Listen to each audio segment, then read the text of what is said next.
So, Brother Ricky says, I have a question. Wasn't Lucifer rebellion his right hand angel? And didn't he turn his back on God and took some angels with him? So, that's Greek mythology. You see, that concept comes from Greek mythology. You have Zeus sitting up on a mountain, some white, you know, God sitting up on the mountain, and in he came down and uh with a woman and created this demigod. You know, what's his name? Apollo or yeah, Hercules. That was his name, Hercules. So Hercules is the son of Zeus, and the woman was a virgin. You see, that's where we get that, immaculate, that immaculate conception of BS from. You see, so Zeus is up in his mountain, ruling over the whole earth, and he's all powerful. And you have Hades, he's Satan, he's constantly in battle with this devil, you know. But God created all the angels, you see, and they all obey him. They all obey the words that God give them, the orders that God give them.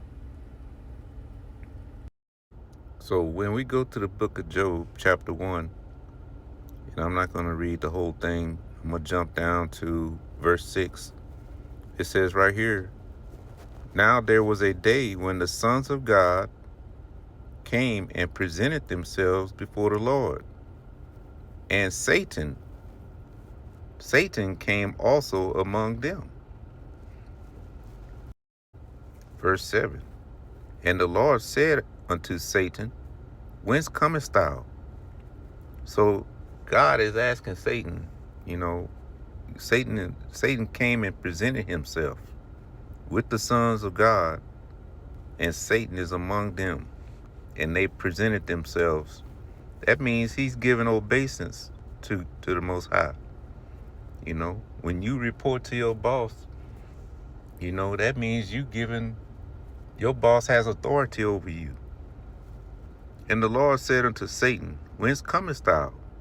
Then Satan answered the Lord and said, from going to and fro in the earth, and from walking up and down in it. And the Lord said to Satan, hast thou considered my servant Job, that there is none like him in the earth, a perfect and upright man, one that feareth God and escheweth evil? So God asked Satan, hey, you consider my servant Job. Job is perfect. He's keeping all the commandments. He's living well. He has all these riches. Then Satan answered the Lord and said, doth Job fear God for naught? Does Job fear you? So he's asking the question. He says, does Job fear you? Is there any reason why he would fear you? Verse 10, hast not thou made an hedge about him, and about his house, and about all that he hath on every side? Thou hast blessed the work of his hands, and his substance is increased in the land. But put forth thy hand now, and touch all that he hath, and he will curse thee to thy face. So this is the question. Why is God having this discussion with Satan? And the Lord said unto Satan, behold, all that he hath is in thy power. Only upon himself put not forth thy hand. So you can take all his riches, whatever, his possessions, but do not touch him. Do not kill him. We're going to try him. So Satan and the devil are having a discussion about Job. How are we going to test him? How are we going to try him? See, we all have to go through these trials. You know, God is going to test his children. So Satan is under God's control at all times. He is not battling against the Most High. He is under God's control at all times. There was no war in heaven. That is Greek mythology nonsense. All right. So let's go to the book of Revelations, chapter 12, because someone's going to say, well, right here in Revelation, it says the devil was cast out from heaven. You see? So let's go there. Let's look at it. Verse 7. It says, and there was war in heaven. Michael and his angels fought against the dragon, and the dragon fought and his angels, and prevailed not. So this dragon did not prevail, neither was their place found any more in heaven. And the great dragon was cast out. See, this is where they get this war in heaven, the angels and Satan and God fighting in heaven. So the great dragon was cast out, that old serpent called the devil and Satan, which deceiveth the whole world. He was cast out into the earth, and his angels were cast out with him. So what is heaven? Is this referring to, God and Satan were up there, in the clouds, fighting one another? What is heaven according to the scriptures? Heaven is rulership. Heaven is power. When your nation of people is in rulership, that's called heaven according to the scriptures. Let's go to the book of Lamentations, chapter 2. Let's start at verse 1. How hath the Lord covered the daughter of Zion with a cloud in his anger, and cast down from heaven unto earth the beauty of Israel. So God cast down the Israelites out of rulership, and remembered not his footstool in the day of his anger. So the Israelites, God's people, the blacks, Hispanics, and Native Americans, were cast down out of rulership and were conquered by the white man. You see? So let's go back to Revelations. All right, we back in Revelations chapter 12, where it says, verse 9, and the great dragon was cast out, that old serpent, called the devil and Satan, which deceiveth the whole world. He was cast out into the earth. He was cast out of rulership to the earth, and his angels were cast out with him. So this man, the serpent, the devil, he's in rulership today, causing all sorts of confusion, coming up with all sorts of religions, doctrines, changing times and all that stuff to confuse and deceive God's people. That's his job, to deceive and confuse you and to turn you away from the truth. Turn you away from God's laws. He's telling you God's laws are done away with. That's who's telling you this. God never changed the Sabbath day to Sunday. But we all follow the white man and while he's deceiving us. You see? That's the devil that was cast out of heaven to the earth. Now, I just read in Lamentations chapter 2 where it says Israel was cast out unto the earth. See? And right here in Revelations 12, it says, Satan, which deceiveth the whole world, he was cast out into the earth. See? So that's the swap. You see? Now we got next. We're going to be back in rulership when Messiah returns with his angels, and cast this man down. So, but this is the man which deceiveth the whole world. Now, how did he deceive the whole world? How did he deceive the Israelites?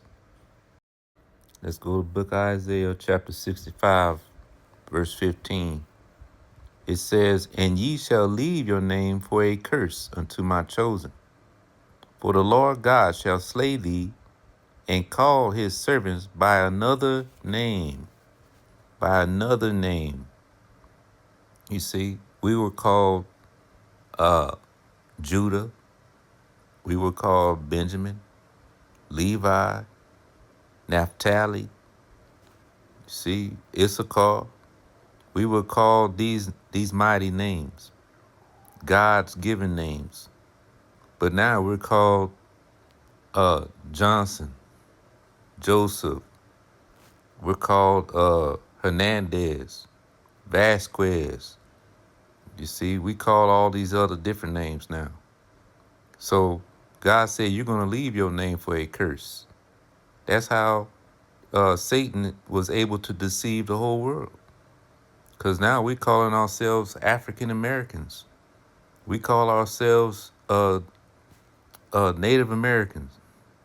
We call ourselves Mexicans, Haitians. We call ourselves Guatemalans. You see? So we left our names when Satan came and took over, conquered us. That's what names we have now. And we ride around. We have Rodriguez on the back of our automobile, on the back of our truck, Martinez. We so proud to have those names. You see, we waving the Mexican flag. We waving American flags. We getting shot down here in America every day, and we walking around with American flags. You see, makes no damn sense. Let's go to Deuteronomy, chapter 28, verse 64. How else did Satan, the devil, deceive the whole world?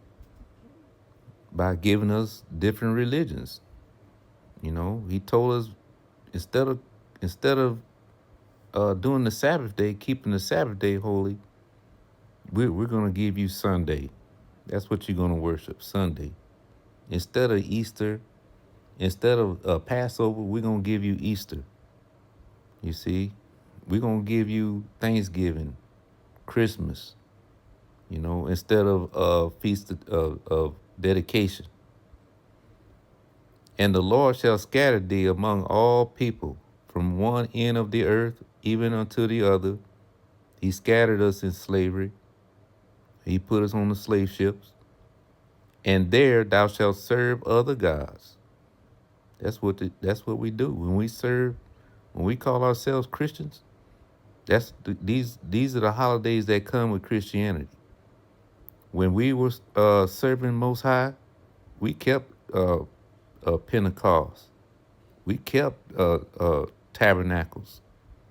You see, Passover. Those are the holidays we used to keep. Now we cutting trees out of the forest and putting it in our daggone living room. We go and put eggs in the bushes and call it Easter.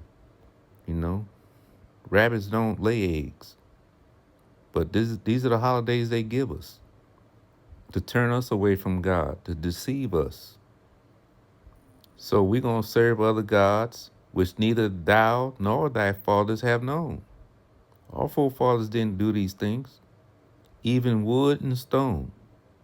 The wooden cross and the Muslims, they bow down to a stone, the cobblestone. You see? Go back and read Deuteronomy chapter 28 and see any of these curses that's written if they fit you blacks, Hispanics, and Native American people. Let's go to the book of Baruch, chapter 2, verse 5. We were cast down. Thus we were cast down and not exalted. We were taken out of rulership because we have sinned against the Lord our God and have not been obedient unto his voice. So when we don't obey God's commandments, this is what happened to us. We're on the bottom. You see, we we getting pulled over for not having our headlights on in broad daylight, and it's no rain, no snow. You see, we getting our windows bust out.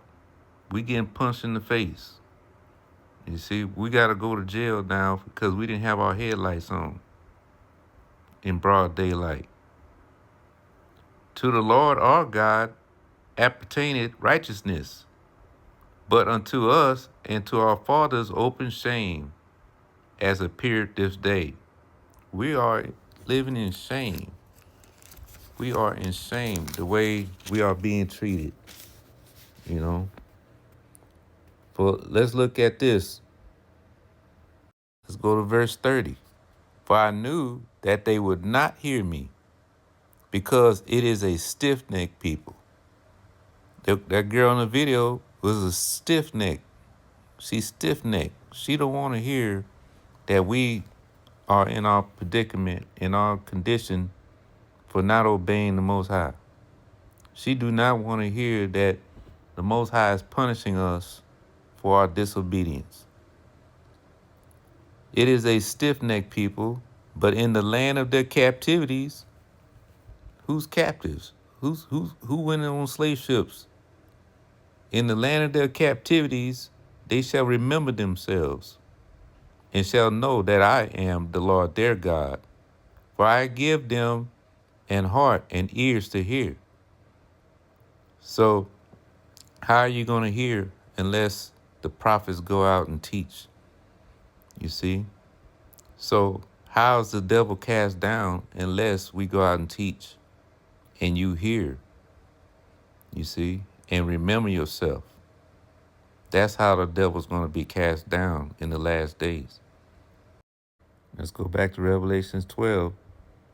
It says the devil, the serpent, the same serpent that was in the garden, deceiving Eve, deceived the whole world, and he was cast out into the earth. And how was he cast out? Verse 11. And they overcame him by the blood of the Lamb and by the word of their testimony, by us teaching. You see, teaching God's laws. That's how we overcame him. This is future. This is future prophecy. We're going to overcome this devil. And we're going to cast him down with the word of God. And they love not their lives unto the death. You see, we're going to snap out of this trance that we've been put in, this deceived state that we've been put in. And we're not going to love our lives, more than the testimony of Jesus. We're going to keep the commandments. You see, we're going to give up all the sin and all the deceitfulness in this life. People love this life very much. Sin is pleasurable. But to those who gave it up, they didn't love their lives unto the death. We're gonna remember ourselves in the land of our captivities.